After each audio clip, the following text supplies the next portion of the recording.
Hello, everyone. Thank you so much for joining this installment of our learning cohort, building community and C-suite buy-in. We have a wonderful group of colleagues that are going to share their expertise related to food insecurity. But we will be taking audience question and answer at the end of this webinar through the question pane located at the right side of your screen. So feel free throughout the duration of the presentations, if you have a question, to type it in, and we'll be sure to either get to it on this webinar or post it on the discussion forum after the webinar. Additionally, a recording of the webinar will be available on Forum B for future viewing. So we're looking forward to this webinar, and with that, I will pass it off to Alex. Perfect. Thanks, Monique. Thanks, everybody, for joining today. We're thrilled to have two expert speakers with us. I'm just going to briefly introduce them, and then I will hand it over to our first speaker. We'll go through both presentations, then we'll have some time for Q&A at the end. Just as a side note, if we don't get to all the questions that are posed in the question box, we can certainly post those on the forum, and our experts have already been into the online forum portal and will be actively engaged to answer any questions or comments that you have over the next month. So with that, I just wanted to introduce Mary Dale DeBoer. She is the founder and managing director of Fresh Advantage. She founded Fresh Advantage in 2011 after 25 years of experience in healthcare philanthropy and administration. Her company works with hospitals to facilitate organization-wide cultural change to improve food and nutrition operations and to integrate attention to diet and nutrition security into patient care, employee wellness, and hospital community benefit programs. She has extensive experience in creating public-private nonprofit partnerships to support disease prevention, healthcare practice, quality, and access. And our second speaker is Vanessa Guzman. Vanessa is the Associate Vice President at Montefiore Health System.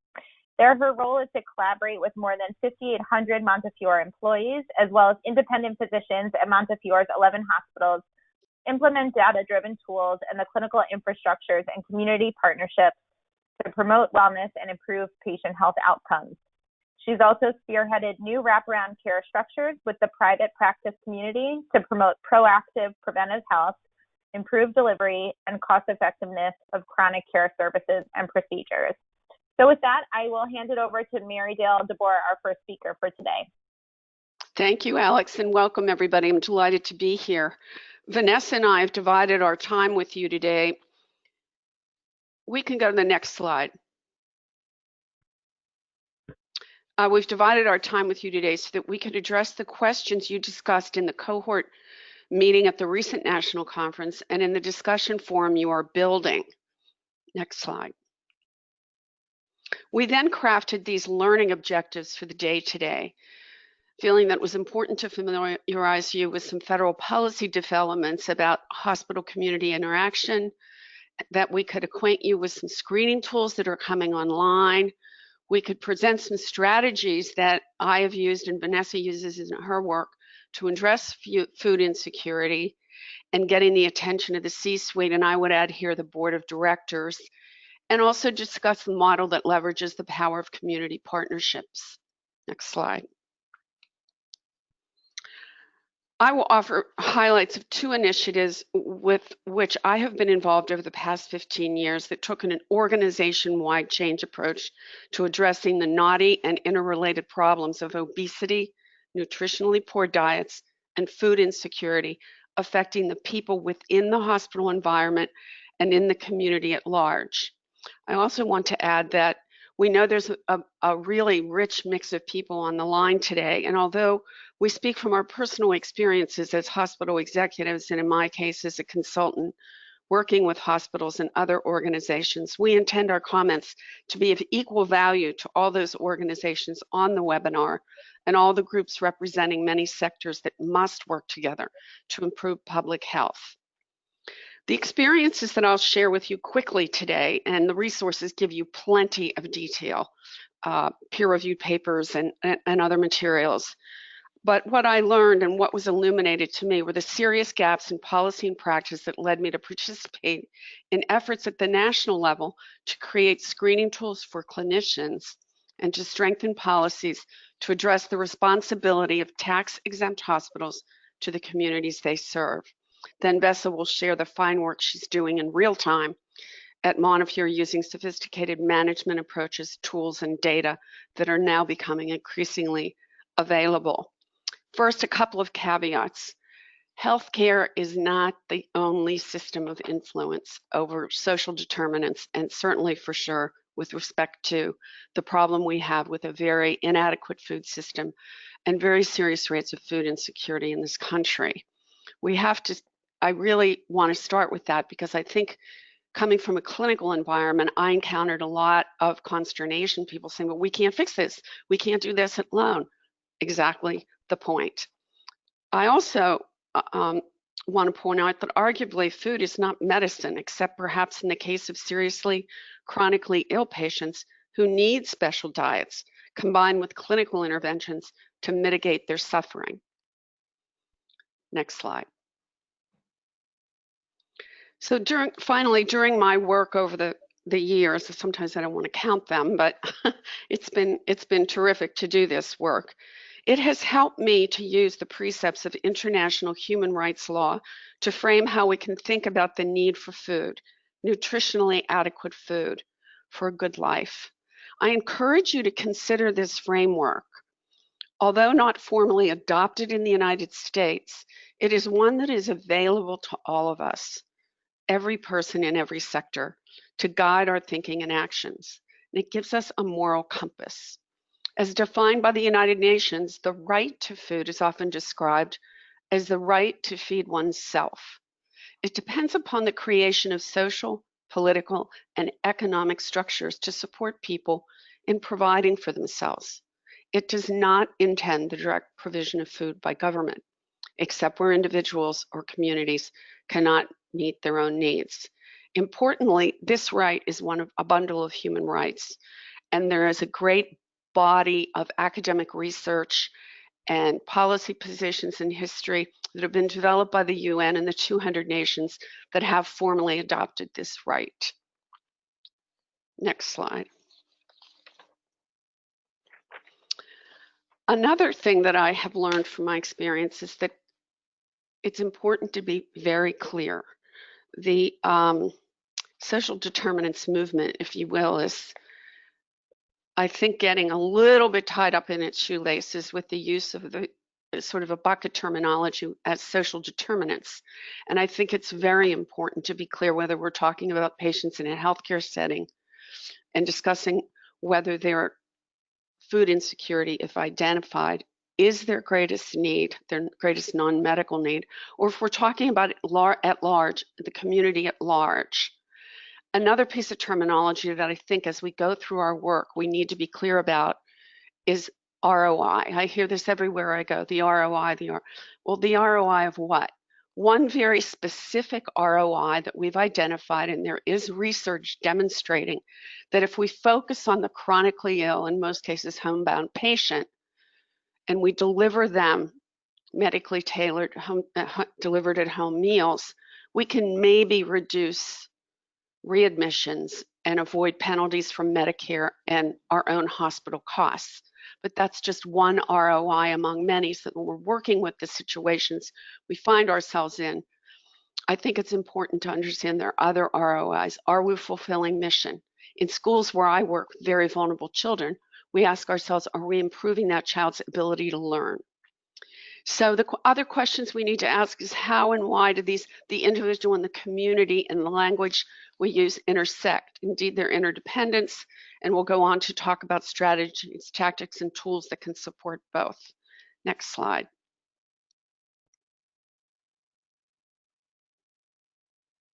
So recently, October 29th, in fact, there was an excellent article entitled When Talking About Social Determinants, Precision Matters. You can get this blog on the Health Affairs blog site, and it parses out the continuum of needs, risks, and determinants that we need to be specific about. I think it's a really well worth reading, and it also then helps us align what are we going to do, what is our capacity, and how do we attack the problem we're we have identified. So I would encourage you to go to that and to think about that in the discussions you're having in your own institutions. Next slide. So I got involved in food work a long time ago, starting in about 2004 when I was an executive at a community hospital. We were faced with some very serious problems in the community with childhood obesity and rising rates of type 2 diabetes. At that time, I was in the C-suite, so I didn't have to engage them. We had a mandate from our CEO that we had to do something about this, and specifically, he was concerned about patient satisfaction. This was an opportunity for us to look organization-wide and say, how can we deal with what, as I said earlier, is a very knotty problem? So that's what we did. We started and we used a hub and spoke kind of approach. Again, there are peer-reviewed papers on my website and on the discussion forum that describes this in detail. We decided we had to use the food service as a working asset, make the food good, think about how we served it, who served it, and what value statement it made to patients and employees. From there was a challenge continuing to engage the C-suite to go out and create specific programs for specific populations in the community. And we were able to do that over time. We embraced shared funding with many of our community partners who were described here. And we felt that this approach, this trans-organization approach, was very, very important. We didn't want to just allocate food to some corner of the organization chart. And in fact, we moved it out of ancillary service into clinical care. Next slide. We started first with a community coalition, even as we were going out and rebidding our food service contract. On this slide, you can see the host of characters that we engaged. This was all very simple. This was before the day of the Affordable Care Act. This was before the day of the widespread adoption of the electronic medical record and a lot of the technology solutions we're seeing coming up. Sometimes I feel like I'm talking about the time when dinosaurs roamed the earth, but in fact, a lot has happened in a decade. So this was a person-to-person engagement, and it was very effective.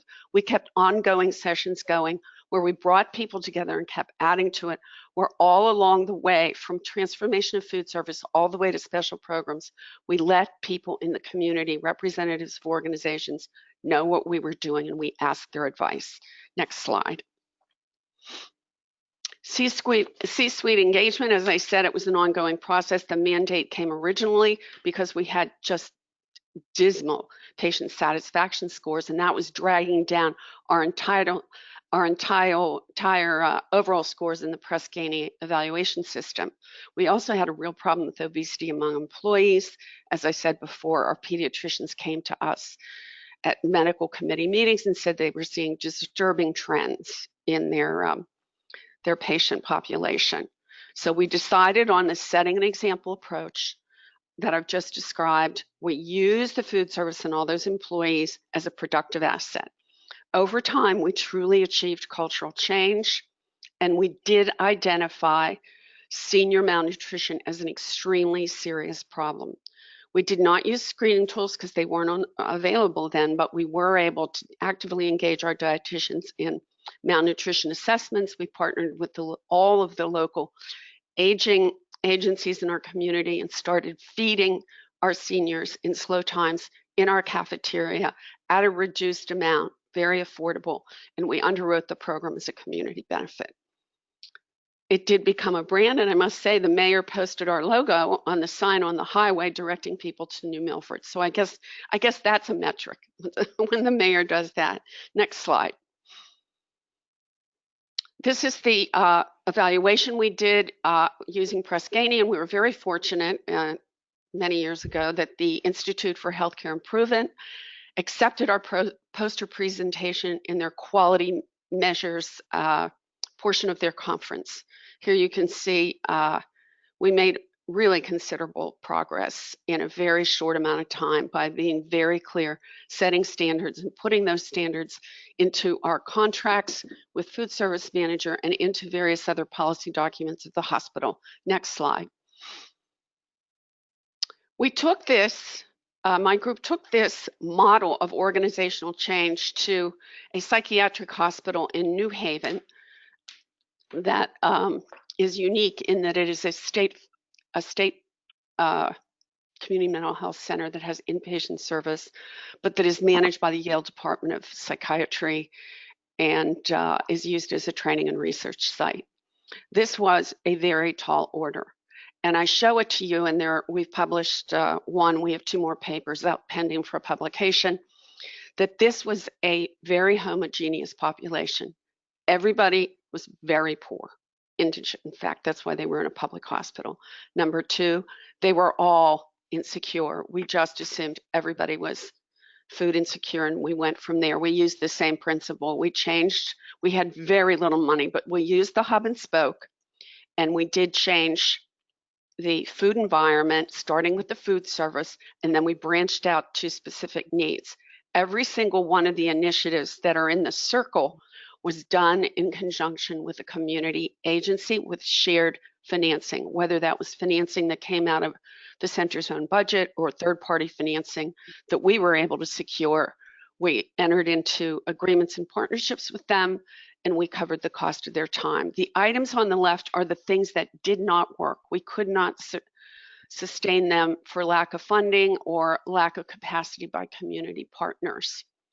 That always happens, but I'm very happy to say that all of the other features here, from individual nutrition counseling to group learning, are fully institutionalized in the center and continue to this day.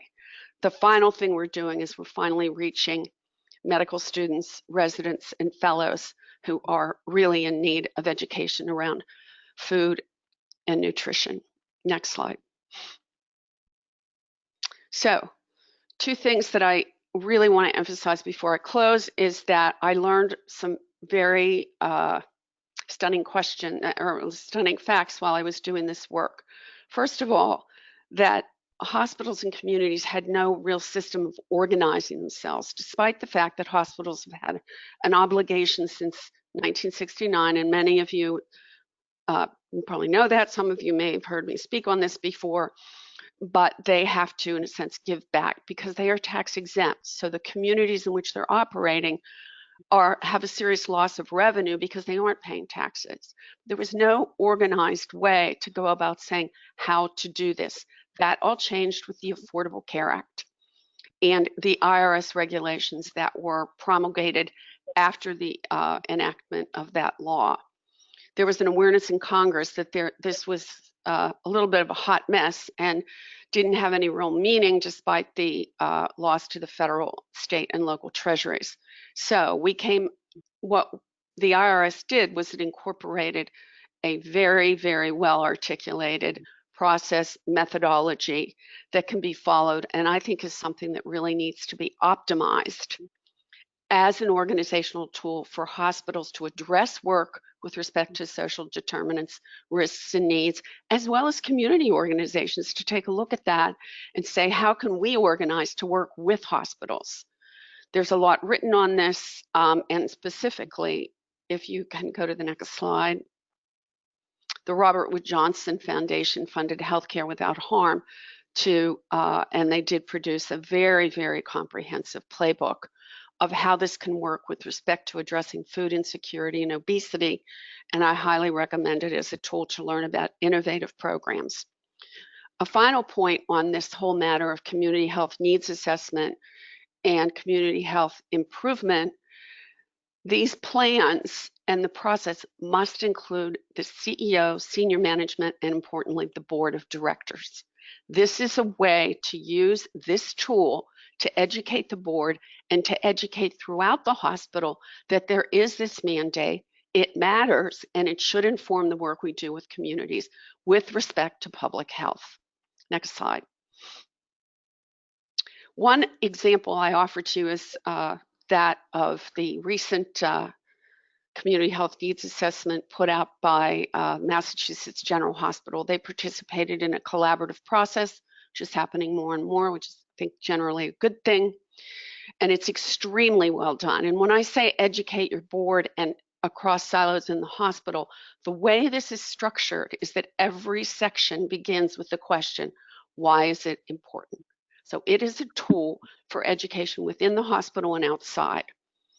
The other thing that's very important about this, and I have colleagues at Mass General who were the producers of this, have explained to me that they use this tool to inform the expansion and maintenance of various clinical service lines. So this has become a trans-organization-wide tool, and that's an important development. Next slide. Screening and referral. I'm going to skip quickly over this because you can research it, and I'm available on your discussion forum to talk about it. I think what's important to know is that many new screening tools are coming out and from different groups and reflect the perspective of those groups. The Hunger Vital Sign is incredibly important. It's been integrated into the Center for Medicare and Medicaid Services screening tool that must be used by people who are serving that patient population. Specifically, NoPren is a group that I've been involved with developing tools specifically for clinicians that are key to certain health conditions that have to be pursued when certain responses are identified. PROPAR is a group of community health centers, federally qualified health centers, have their own tool. It reflects their perspective. All these things have great value.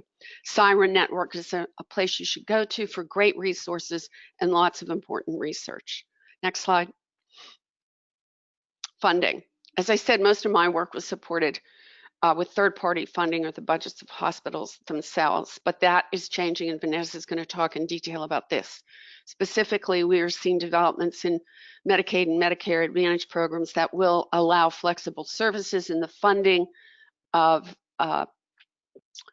mechanisms to address food insecurity and poor diet within the reimbursement system itself with value-based reimbursement. That's a very new development. Everybody's looking at it. We're doing a lot here in Massachusetts on it. And this is a webinar I thought you might want to listen to learn more about it. At any rate, I now turn this over. Next slide. These are resources. They'll be posted. My colleague Vanessa will take it from here, let you know about a lot of great work she's doing. Excellent. Thank you so much, Maridale. And I highly suggest that you refer to her tools and resources. She is a wealth of information. I'm really excited to be here with you all today. I really feel that together we really are empowered to make the change in our community. So I hope to bring you some information on what Montefiore is doing today and our strategy towards engaging not only the C-suite, but really helping folks understand the opportunities and raise awareness on how to enable health systems and community-based organizations to work together towards this important mission. So let's start by giving you a little bit of an overview on Montefiore. Montefiore is located primarily centered in the Bronx in New York City, although it spans up north about 60 to 70 miles up the Hudson Valley.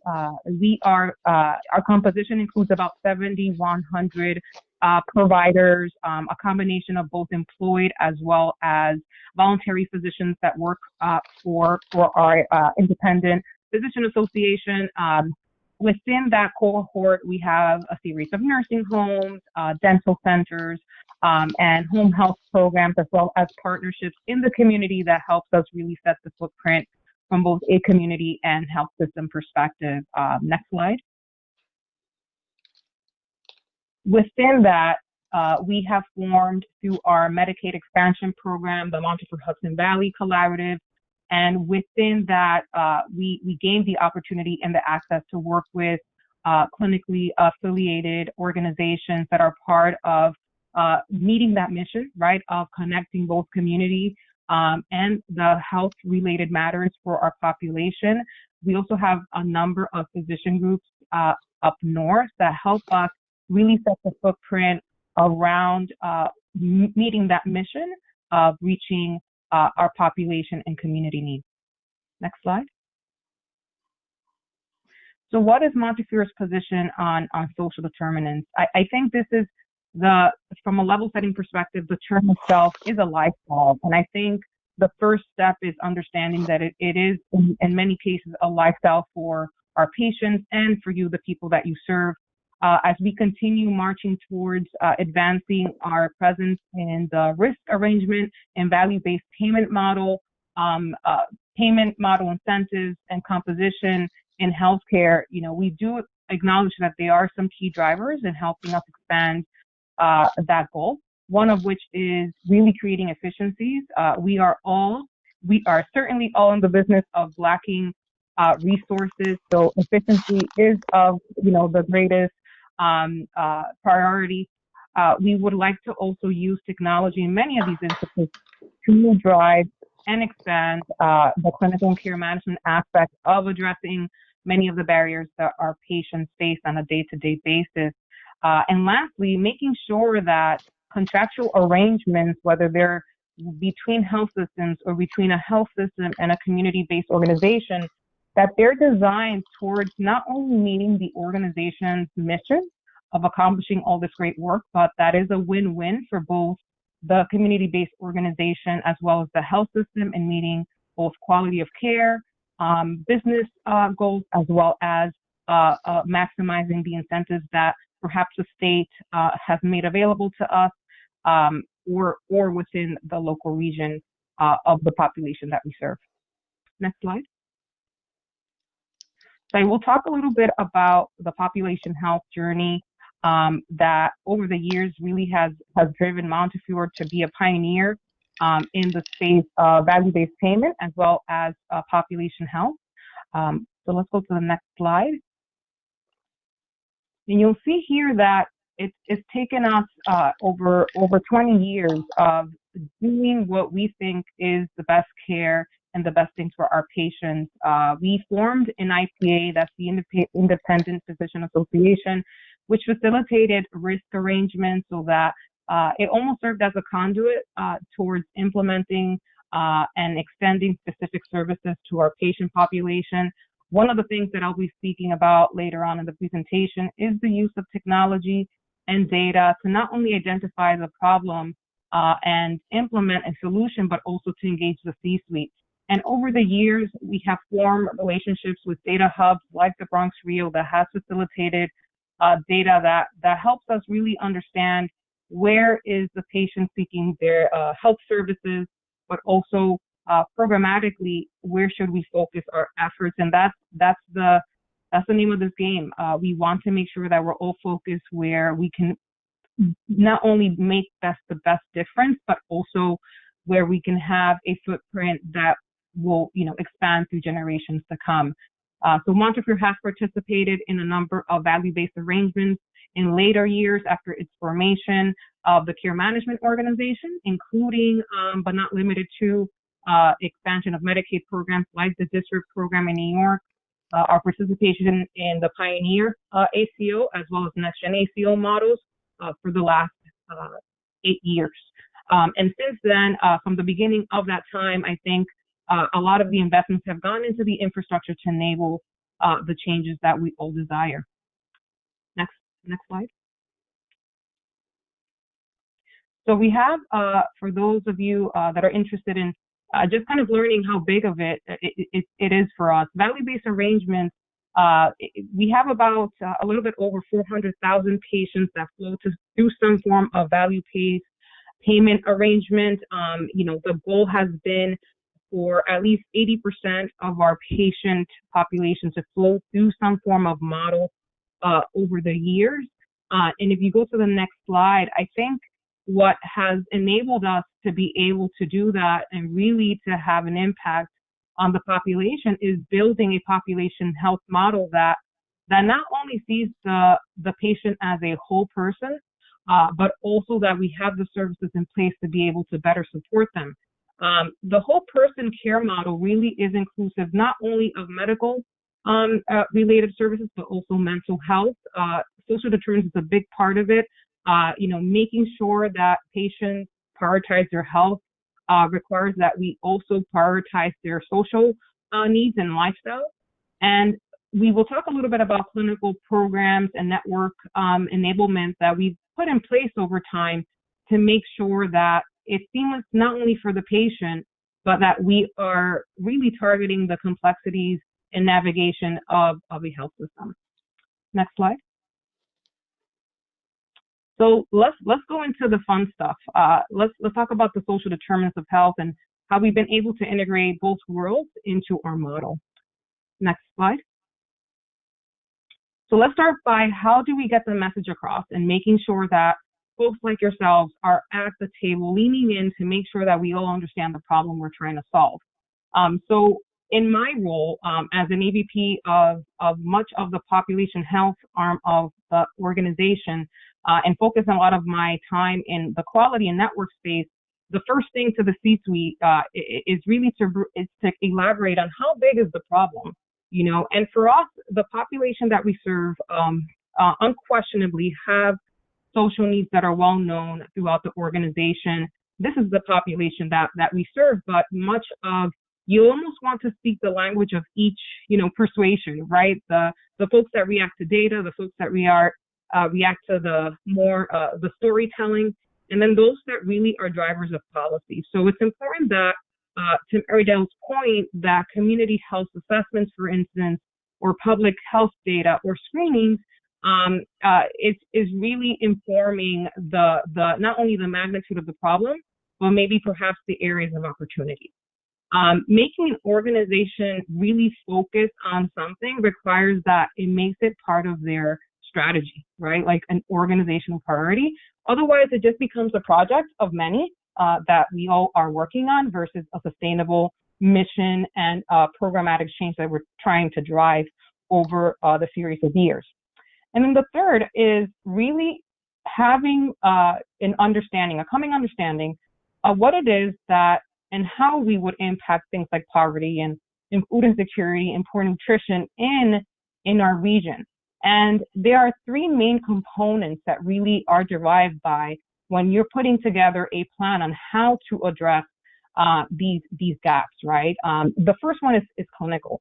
It's not a surprise to anyone here that conditions, specific health conditions and outcomes are tied to healthy or poor nutrition, right? Specifically in children, especially in older adults, but in the general population, I think it's important to identify what specific conditions are highly influenced. The second piece is the operational, right? So folks and patients in particular, some of them, again, do not prioritize necessarily their health, which is why we see challenges in how they are able to manage their care. So that is an important piece to address your leadership. And then the cost of care. The cost of care is probably one of the main drivers of incentives in any payment model that exists in our system today. And things like readmission rates on preventable readmissions or admission-based conditions and medication adherence, just to mention a few, are some of the key factors that often influence total cost of care. Next slide. So the second piece of the messaging packet is really to help folks raise awareness in terms of what does it mean to the patient when they are experiencing food insecurity. The first piece is the trade-offs, right? And I want to mention some of the trade-offs that exist because this is what you will bring to the C-suite's attention. The first one is engaging in cost-related medication. Often patients, definitely from a security and kind of rooted stability, they would choose food over medication, right? So that's where you start seeing medication underuse and not adherence to the medications. These are the same patients or people that postpone their preventive and medical care, primarily because of copays or transportation. So I think it's important to make note of those just as examples of the different trade-offs that exist, not to mention for those that are in the maternity, right, stage of life, things like diluting or rationing infant formula is something that we see very often. Next slide. Factors around food security that impact would be the drivers of any program. Things like household income, knowledge of resources available is important, because some of the questions that the C-suite will ask you is how are we going to get this done, and how much of the resources are available maybe in the community versus within your own health system. And I think it's important to delineate what are the opportunities that you have in place towards having an impact on the mission, what policies are prohibitive of adequate impact or programmatic implementation, and then just the solutions that are available. So I think this closes the loop in terms of understanding the processes and resources that are available to make the change. Next slide. And then here, what's important is to tie in the resource availability with the process for improvement. So I can just imagine any one of my bosses asking me, well, now that I understand the problem, and yes, I'm for it, once they're bought into the process, how are we going to do it, right? So, and how are we going to fund it? So it's important to identify and clearly delineate any opportunities that exist within the value-based payment models. Many of the contracts carry social determinants or achievement or addressing of the social determinants within those contracts in order to obtain savings. And also, there are a number of shared resources that often exist if you partner with the appropriate entities, whether that's community-based organizations or payers, so that not only do you bring innovation, but you're bringing a value to the community that will last generations well beyond food security.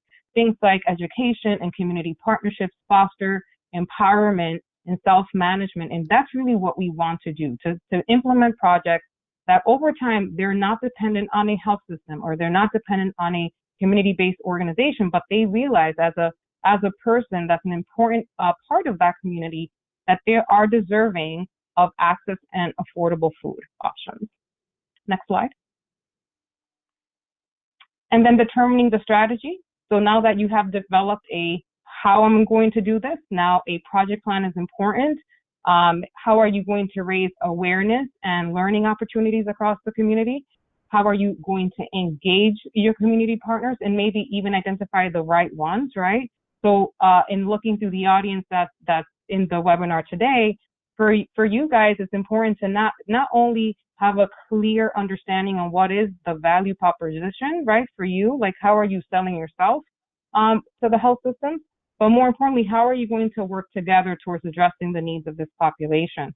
And what policies exist or are in place or maybe need to happen in order to raise awareness, whether it's through local, government officials or the federal government. And then lastly, how are you connecting the health with the social determinants? I'm going to, the remaining of my presentation will focus on how we've been able to integrate those two factors and in hopes that will steer a great conversation for each one of you back home in terms of how can you provide that value that we all need, because we are all key members of our communities. Next slide. So there's two worlds that I balance each day. One is those of determining what are the key community-based organizations that we work with and what options are out there to address the key gaps that we have. One of them being housing, the other one being healthy foods. And then the second world is the delivery system. How do I deliver the best primary care services to the patients and behavioral health as two key domains that drive overall health and outcomes? Next slide. And we've learned that one of the ways of scaling out the services that we provide on both ends is through IT solutions. Everything from having telehealth options to having a community-based organization referral system in place are all critical pieces of effectively engaging your patients, not only on health, but really connecting them with the services that they need out in the community. Next slide. So the health system today uses a tool called NowPow, and NowPow is a community-based organization directory that connects and enables us to refer patients to community-based organizations that provide the services that they need. That could be food pantry, faith-based organizations, legal, and housing aid. And it enables us to understand who did they seek the service from, but also more importantly, did they receive the service and achieve the outcomes that we were looking for. Next slide. The second piece that we use is on the clinical front. We have an electronic health record called Epic, and within that medical record, we are able to identify clinical gaps that also compromises the patient's health. And together, that's how we develop what our care plan is from a population health perspective. Next slide. The second piece and data source that we use is really understanding our region. So this map is actually public information specifically that specifically addresses and displays the percent of screened patients on social determinants that were identified as having a high food insecurity rate or security problems in our region. So those with the greater red have a higher percentage. And it's important that you look at it from a geographical perspective because it enables you to identify what partners, what network composition, what type of influences can you promote within a community or even a block level to drive the changes that you need as it relates to the topic. Next slide. An important piece that Meridale mentioned is the need for screening. So we looked at data that's much more clinical, data that's publicly made available oftentimes, but what's key is also what is the patient's or the person's perception of their own gaps. And we do have a screening that has been shared here with you that allows us at any point throughout a patient encounter or outside of the point of care to ask patients related questions to barriers. And in one of them, if you see here, the fourth one is, in the last 12 months, did you worry that your food could run out before you got money to buy more? And those are the questions that are relevant to us in determining what are the next steps. Next slide. We've been screening our patients now since April 2018, and money for food comes as our top three every single time.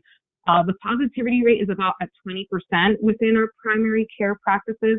And this means that at least, from a identification of problems, this is a fairly average number.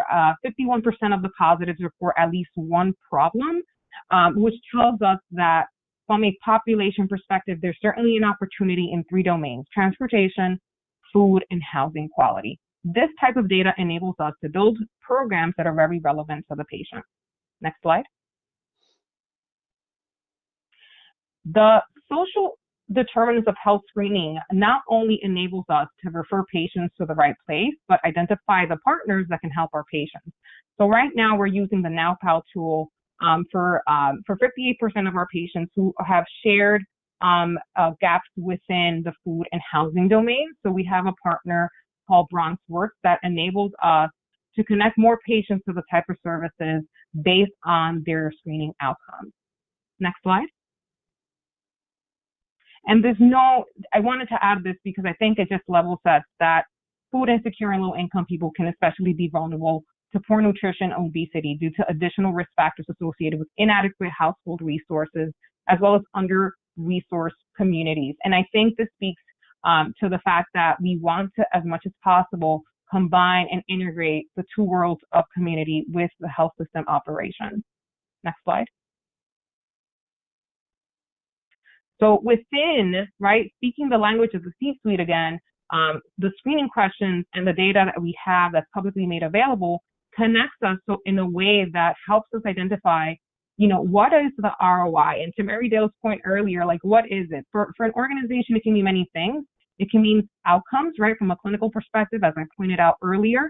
It can also mean, how is this a cost driver, a cost of care cost driver? So when we did the analysis, if you have, based on our population at least, 31% more likely to be hospitalized if you have any of these factors. So if you break it down to the food level, you're 32% more likely to go to the hospital through a potentially a preventable condition because of money for food.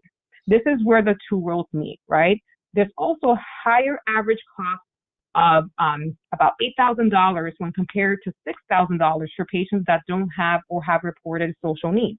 So for those that have issues with access or money for food, we're talking about almost a $3,000 difference. And I think that's remarkable and something worth noting to the C-suite as we engage them in understanding how to prioritize this organizationally. Next slide. So as I mentioned, community partnerships is of the essence as an intervention when rolling out these type of initiatives. We work with local bodegas in the Bronx specifically, and we have a Don't Stress, Eat Fresh marketing campaign that we have worked through many projects with our partners that helps not only promote a structurally more relevant, healthier foods, right, like upfront when you walk in, but it also helps them train their own customers when it comes to things like sugary beverages or how to understand and read through food labels. So it's not just food insecurity. We're also talking about access to healthier food and affordability of those healthier foods. Next slide. So this is how the technology really meets the partnerships that we have. So through BronxWorks, we have identified things that they can do for our population. So that includes housing search assistance, food pantry, emergency payments, and other federally funded services. And the way that it works is that all the referable services, as we call it, is available through NowPal. And if you go to the next slide, we are able to refer each of our patients based on their screening questions and their answers. They're then able to log into NowPal and document that they indeed received the services. Next slide. So this is kind of what the screen looks like when we're tracking referrals. We're able to communicate with them around a messaging system that exists within the tool. And not only that, but also see any updates in status or outcomes related to that referral. And it's so important to do this because this is where the partnerships really are shown to add value and access as well as capacity. Next slide. Other interventions and the way that we work with our colleagues in the community is also through City Harvest. Again, pointing out the obvious, how important just maintaining food security is for high populated areas of growth. So in the lower side of the Bronx, around the East Concourse, we do have those partnerships, and strategically we place City Harvest where we know there is a high predominance of lack of access or affordability of healthy foods. Things like refrigerators, rice stipends, tables, all of that is funded through this collaboration, and funding is secured through the Knight Family Foundation. Next slide. And then we work also with internal and external resources. So I think it's important to also point out the fact that it's so important to identify who are the major players in the community. So for many of those within the food pantry industry, make sure to identify who are the key drivers of change in the community. So for us, we also enabled our own Bronx Empowerment Pantry within one of our primary care practices groups. And I think the fact that we are collaborating and enabling co-located programs that combines the food, but also with other social factors like HIV testing, sexual health, just assistance in collaboration with other groups like LGBTQ. And I think that not only promotes the task at hand, but it really places the community and encourages that whole people concept that I introduced earlier. Next slide. And then lastly, we want to make sure that we are continuing to look for ways to help the pantry identify more food and resources to distribute. So on their wish list, we have a number of, for us, very basic items, but for our patients and population, these are super, super key, and they often lack accessibility. So part of Montefiore's food services is organized to have also things like Thanksgiving donations. Within the partnerships like we have with City Harvest, we continue to foster those relationships as well as using funds that we receive through Medicaid expansion programs to further along the access to some of these key items and household resources for our patients. Next slide. And that is the end of the presentation. I think I want to end it with one piece and summarize what are the key takeaways. One is key community partnerships are crucial towards community empowerment. People engagement starts with the community. So looking at data and ways to identify what are the problems, where the priority areas are, and making sure that those of you out there that are community-based organizations really understand and outline what is your value to the community, to that health system, will help you then connect and be part of this world of healthcare under these value-based arrangement models that exist, so that together we can collaborate. I think a lot of it is initiated through accountable care organizations, or ACO as they're called, but it starts with us acknowledging that not only are we here to add value to the overall ecosystem, but that we can all play a key role in enabling change in the work that we do. So I'll end it there, and thank you so much, and I'll pass it back on to Alex. Thanks so much, Vanessa and Marydale. That was great, really interesting and helpful information. I think we have a couple of minutes for questions. I see 3 in the question box, so I'll just start at the top. The first one is, can you just share the Siren webinar information again? I think that's for Marydale. Okay. Oh, do you want to go back to that slide where I listed it? I think that we may be confusing 2 things. I had it, oh, maybe, yeah, that's probably is. Can we go back to the slides? Yeah, I'm working on it, Marydale. Why don't you ask the next question? I'll go to the next question while we're getting the slides squared away. The second question is, what is the source of the breakout drivers of inpatient stays and costs? That was based on, yes, that was based on a specific payer population with whom we collaborated. It was a combination of screening questions to identify the perceived gap, and claims information provided by the payer to identify the admission. So together we did the analysis on understanding the total cost, right, through the claims to the associated or relative gap as it related to social determinants. Super, thanks, Vanessa. The webinar information is up on the screen. If anybody is interested, it looks like it's Friday, November 22nd from 12 to 1 Eastern. And then the last question. If you go to the website, it's sirennetwork.org. Siren Network. I'd really encourage you to, well, I'm sure this is a good one, but they have posted a lot of really important papers about, for example, one of the most recent was about the lack of really high quality research on food insecurity and effective interventions, which doesn't make me feel great, but you know, they're researchers, they want to get more information. So if you go to their, you'll see how to get registered on their webinars. Thanks. Thanks, Marydale. And then couple more questions popping up. So the next one is, how did you decide on using, and this is for Vanessa, how did you decide on using NowPal as your CBO referral platform versus other available platforms? Great question. We went through a vendor selection process that included things like, obviously, user friendliness.